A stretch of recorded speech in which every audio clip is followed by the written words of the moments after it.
สวากขาโตภะคะวะตาธัมโมพระธรรมเป็นธรรมที่พระผู้มีพระภาคเจ้าตรัสไว้แล้วองค์ธัมมังนามัสสามิข้าพระเจ้า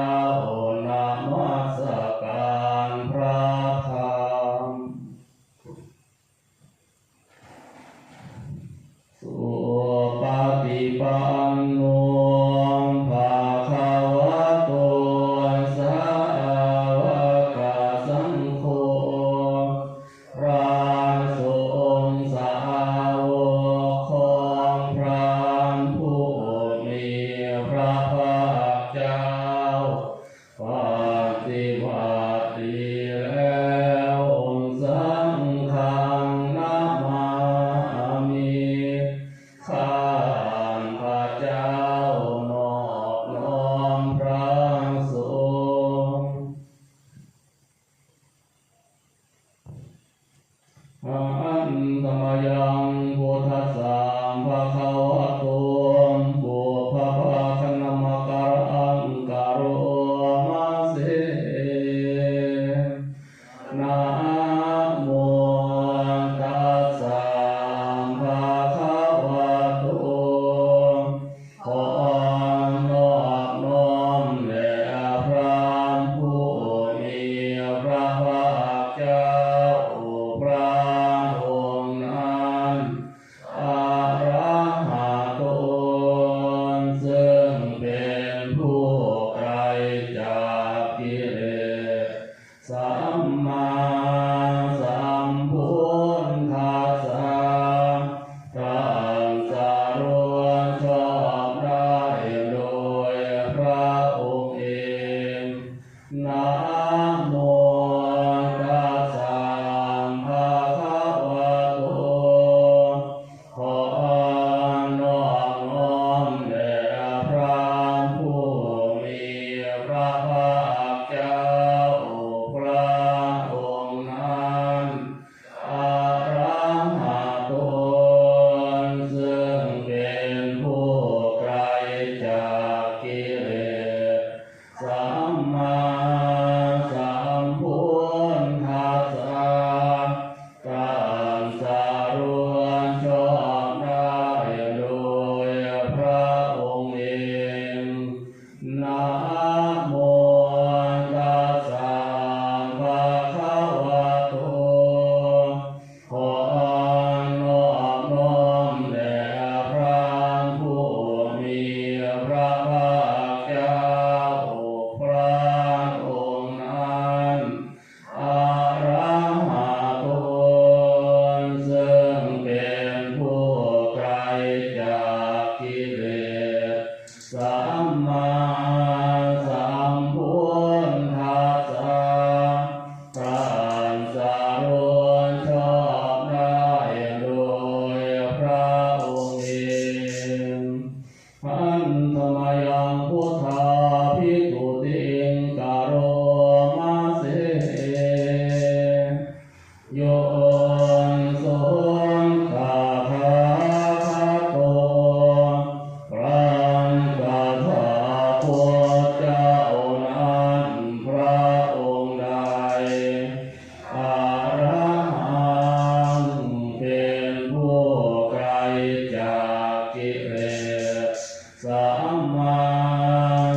ยังไม่มีใครยิ่งกว่าสัทธาเทวมนุษย์นังเป็นครัวผู้สอนของเทวดาและมนุษย์ทั้งหลายพุทโธเป็นผู้รู้ผู้เบิกบานด้วยธรรมพระวันเป็นผู้มีความจำเริญจำแนกคำสั่งสอนสัตว์โยนิมังโลกังสัพเพวะกังสัมมาระกังสัพพะมะกังสันสัมมานะพระมณิงปัจจังสัพเพวะมนุสังสัจยังอาภิญญาสัจจิกัตตวังปะเวเทสีพระผู้มีพระภาคเจ้าพระองค์ใดได้ทรงทำความดับทุกข์ให้แจ้งด้วยพระปัญญาอันยิ่งเยี่ยมแล้วทรงสอนโลกนี้พร้อมทั้งเทวดามารพรหมและหมู่สัตว์พร้อมทั้งสมณพราหมณ์พร้อมทั้งเทวดาและมนุษย์ให้รู้ตามโยธัมมังเทเสสีพระผู้มีพระภาคเจ้าพระองค์ใดทรงแสดงธรรมแล้วอันที่กัลยาณังไพเราะในเบื้องต้นมัจเจกัลยาณังไพเราะในท่ามกลางปาริโยสานกัลยาณังไพเราะในที่สุดสังฆังสัพพยัญชนะเกวรังปาริปุณณังปาริสุทธังพรหมจาริยังปะกาเสสีทรงประกาศพรหมจรรย์คือแบบแห่งการปฏิบัติอันประเสริฐบริสุทธิ์บริบูรณ์สิ้นเชิงพร้อมทั้งอัฏฐะพร้อมทั้งพยัญชนะธัมมังภะคะวันตังอภิปูชยามิข้าพระเจ้าบูชาอย่างยิ่งสะพรั่งพระผู้มีพระภาคเจ้าพระองค์นั้นธัมมังภะคะวันตังศิรสานมา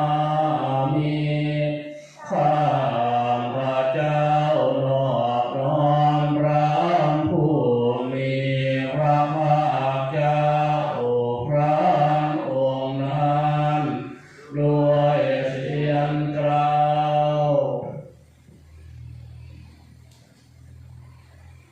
หันธรรมยังธรรมาภิปุติงกโรมาเสโยนโสสาวาคาโตภะคะวะตังธัมโมพระธรรมนั้นใดเป็นธรรมที่พระผู้มีพระภาคเจ้าได้ตรัสไว้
ตนาตยาปนามคาทายโอนเทวาสังเวคาปาริเกตราภาทันจา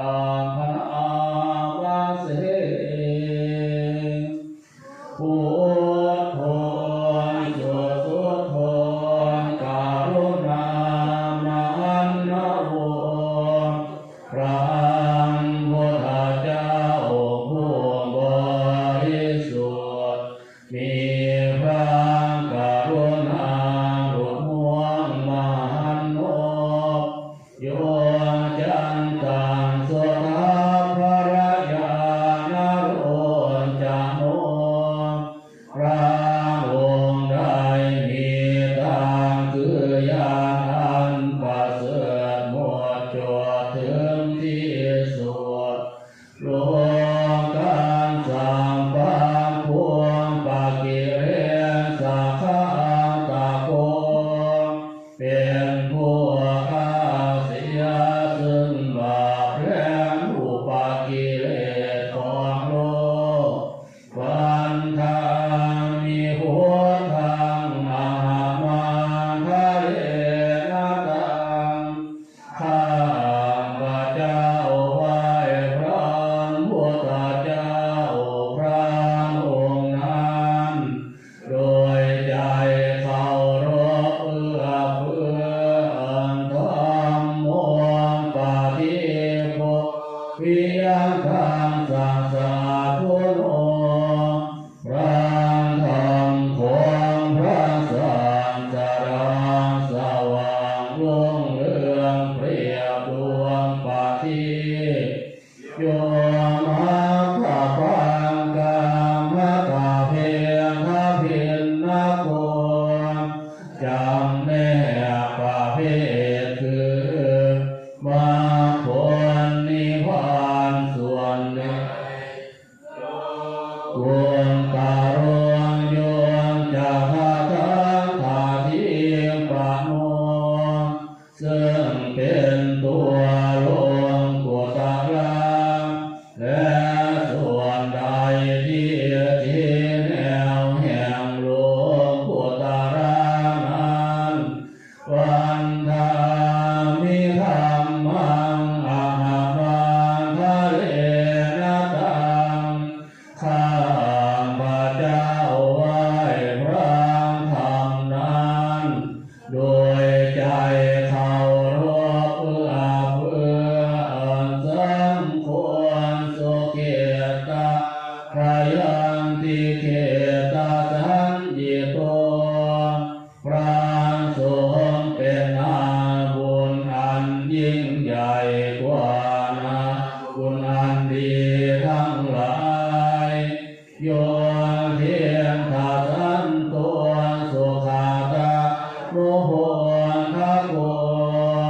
เป็นผู้เห็นพระนิพพานตรัสรู้ตามพระสุคตหมู่ใดโลลัมปะนิโนอริโยสุเมธาโสเป็นผู้ละกิเลสเครื่องโลเลเป็นพระอริยเจ้ามีปัญญาดีวันทามิสังฆังอาหามันทะเลนาตังข้าพระเจ้าไหว้พระสงฆ์หมู่นั้นโดยใจเคารพเอื้อเฟื้อเยี่ยมเยียมว่ามีกันตามพิปุสนายกัง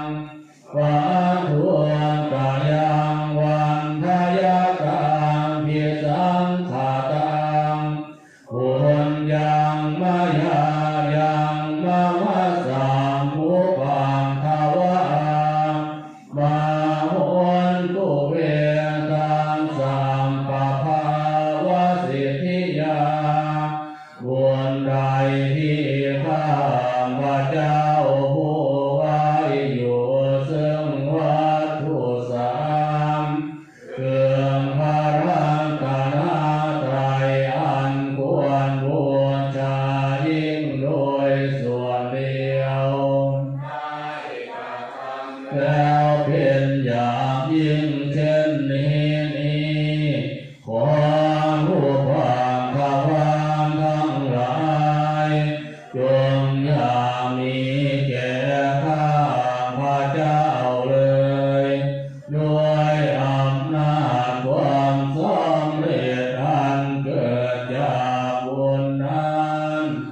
พียงทางตถาคตโลเกอุปันโนพระตถาคตเจ้าเกิดขึ้นแล้วในโลกนี้อะระหังสัมมาสัมพุทโธเป็นผู้ไตรจากกิเลสการสารวนชอบได้โดยพระองค์เองทั้งมวลจะเป็นสิตัวนิยานิโกและพระธรรมที่ทรงแสดงเป็นธรรมเครื่องออกจากทุกข์รวมภาษามิโกภารินิพพานิโกเป็นเครื่องสงบกิเลสเป็นไปเพื่อภารินิพพานสัมโพธคามิสุขตะปะเวทิโตเป็นไปเพื่อความรู้พร้อมเป็นธรรมที่พระสุคตประกาศมายันตังธรรมังสุตวาเอวังชานามา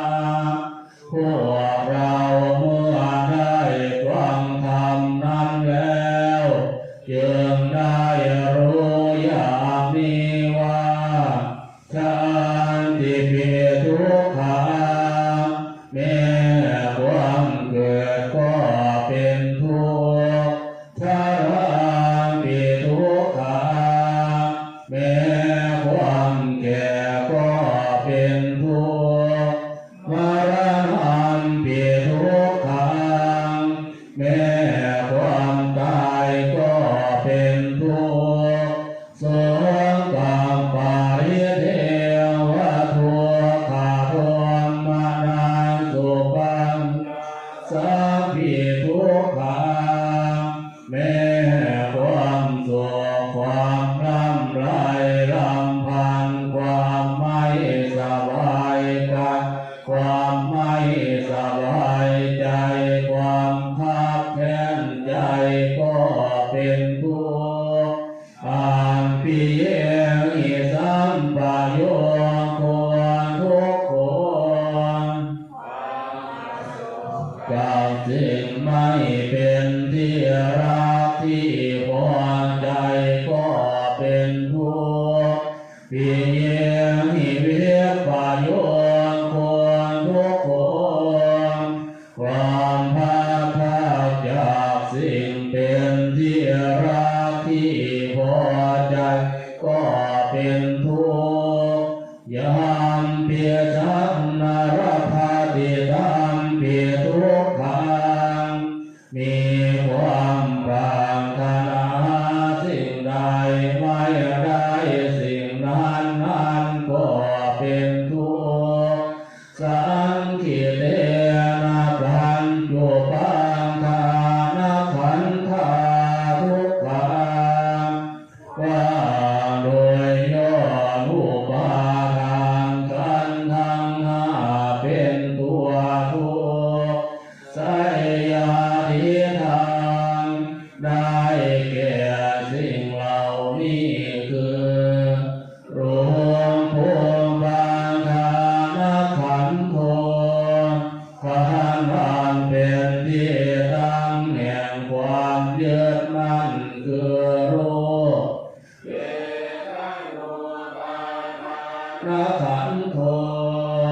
ขันธ์อันเป็นที่ตั้งแห่งความยึดมั่นคือเวทนาสัญโยปังทานขันธ์โท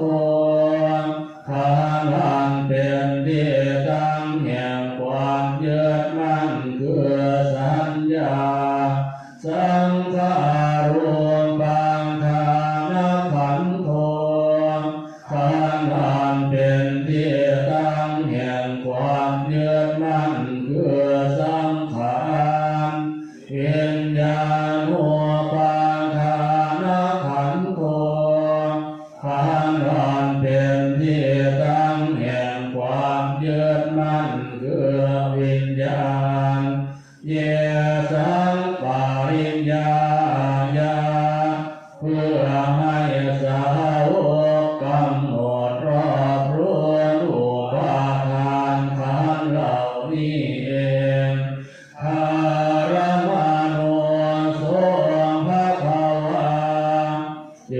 พระผู้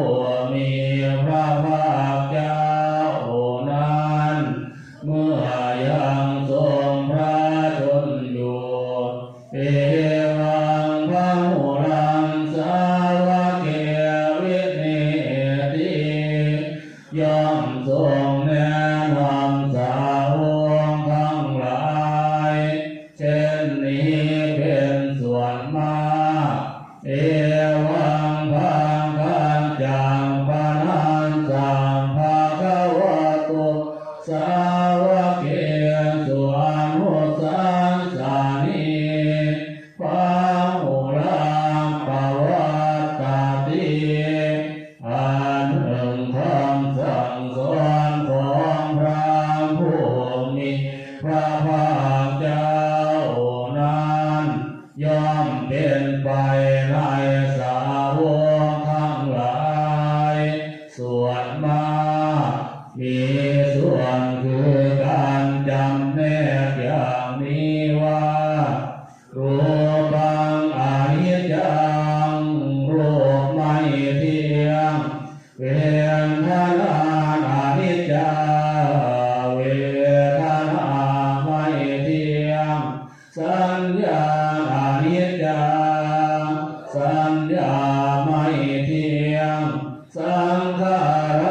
อนิจจังสังขารไม่เที่ยงวิญญาณังอนิจจังวิญญาณไม่เที่ยงรูปังอนัตตารูปไม่ใช่ตัวตนเวทนาอนัตตา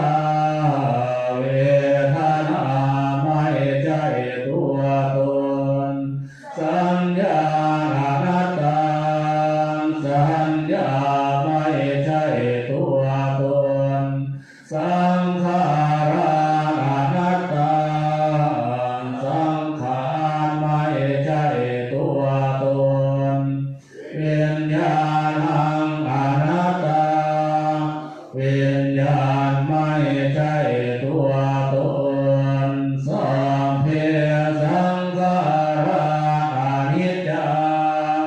สังขารทั้งหลายทั้งปวงไม่เที่ยงธรรมาอนัตตาติธรรมทั้งหลายทั้งปวงไม่ใช่ตัวตนดังนี้เตมะยังโอตินามหาพวกเราทั้งหลา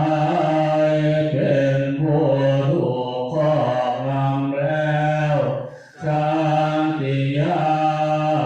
โดยความเกิดชรามรณะนาโดยความแก่และความตายโสเกหิปาริเทเวหิทุกเขหิทุมมานาเสหิอุปาญาเสหิโดยความโศกความร่ำไรรำพันความไม่สบายกายความไม่สบายใจความคับแค้นใจทั้งหลายทุกคนที่นาเป็นผู้ถูกความทุกข์อย่างเอาแล้วทุกขามปะเท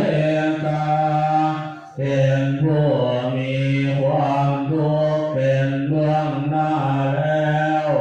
อาเปวนามิมาสาเกวรังสะทุกขาคันทังสังหันตากิริยาปัญญาเยธาติธรรมสมัยการทำที่สุดแห่งความทุกข์ทั้งสิ้นนี้จะพึงปรากฏชัดแก่เราได้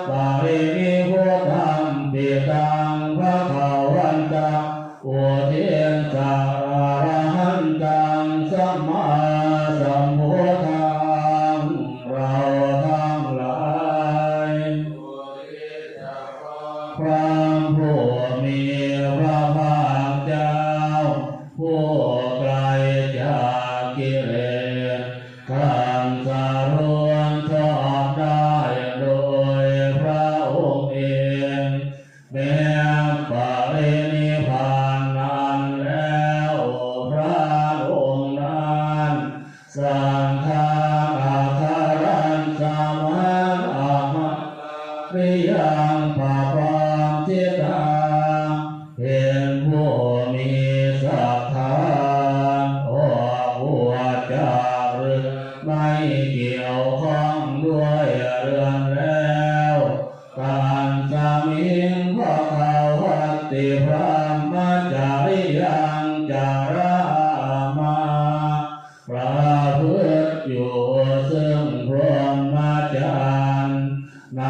พระผู้มีพระภาคเจ้าพระองค์นั้นภิกขุ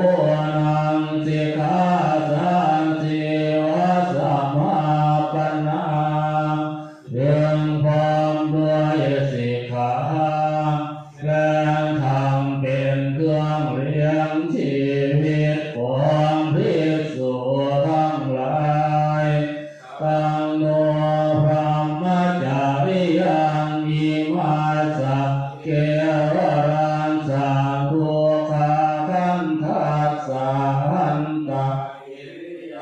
ยันหังวากาตุนขอให้พรหมจรรย์ของเราทั้งหลายนั้นจงเป็นไปเพื่อการทำที่สุ